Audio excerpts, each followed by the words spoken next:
जय जगन्नाथ, जय श्री राम, जय सीतापति रामचंद्र की जय।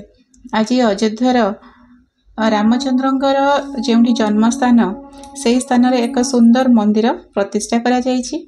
सेठी आज रामलाला प्राण प्रतिष्ठा पाइबे, सेथिपाई सारा भारत वर्ष उत्सव मुखर हो उठी। अयोध्या संपूर्ण भाव में सजई होइछि। समस्ते आमे भारतवासी समस्ते आज पूजा रे व्यस्त रहीछु। समस्त घरे घरे आज पूजा, समस्ते आज धूमधाम रे पालन करुछंदी। समस्ते वर्तमान आज भगवान को मने पकाउछंदी, भगवान को स्मरण करुछंदी, भगवान कर नाम कीर्तन भजन सबू आज गान करुछंदी। आज देखंतु मु एपटे रोषेई करूची, सकाळु सकाळु सेपटे हमर पूजा चलीची। रोषेई रे मु आज बनेइची खेचुड़ी, डालमा, खीरी, ता सहित पूरी, एमती केते जिनस बनेइची। सकाळु सकाळु बनेइकी आग परस देउची अन्य मानकु, कने एपटे खाइबा चलछि, सेपटे मध्य पूजा चलीची। आपण माने आज सब घरे कौन कौन बनै छंती निश्चित भाव में कमेंट माध्यम रे कहिबे। केमिति पालन करछंती ताहा मध्य कहिबे। एबे देखंतु आम राम दरबार रे रामलाला आउ हमर सीता माँ एवं लक्ष्मण सबु देवादेवी केमती बसचंदी।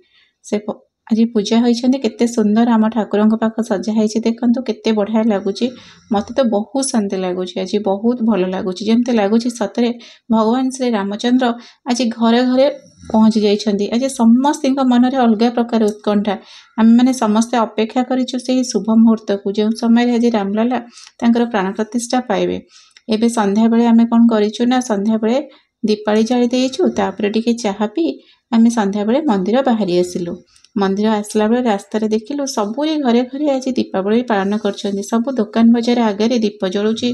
सबु घर मानकरे, सबु बिल्डिंग मानकरे देखंतु सबु जगह लिचु लाइट मध्य पड़िछि। सबु आडे सजा हेछि, जुआडे देखिबे सियाडे खाली भजन शुभुची। बहुत भल लागुची। देखंतु आम आगे थिबा भाई केते द्रुत गति रे, जेम देखिले एपटे आमे शूटिंग करूछु, से केते द्रुत गति रे गाड़ी को चलाउछंदी। देखंतु भाई एते जोर गाड़ी चलांतुनी, एते जोर चलेबा कथा नुहे।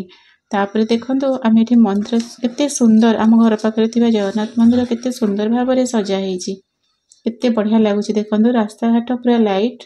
एबे आमे टिके मार्केटिंग करी लास्ट रे आमे आसिकी ज्योति मिक्सचर किछि मिक्सचर आनिथिलु। मिक्सचर आनिकी घर को आसिलु। एबे देखंतु केते जोर ठंडा पड़िछि।